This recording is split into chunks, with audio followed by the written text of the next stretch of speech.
Kahit kailan pa sa kweto si Sean, ang sabi ko sa kanya, lagyan na ng dahon ng pandan. Yung sinaing na, ito mo nilagay.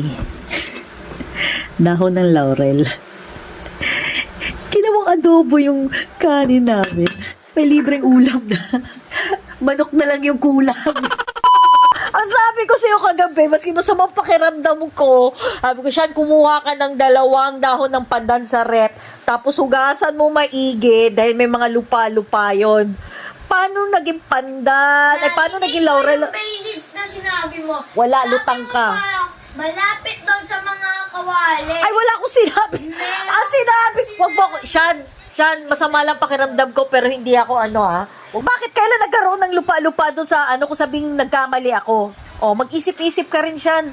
Huwag mo na ipagtanggol yung mali mo. Ayan, kaka-laptop mo yan eh. Okay, natawa ka. Ano lasa? Pangit na lasa, di ba? Oo.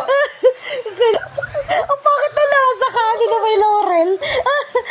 May sakit na nga ako, lalo kung naramdaman yung sakit.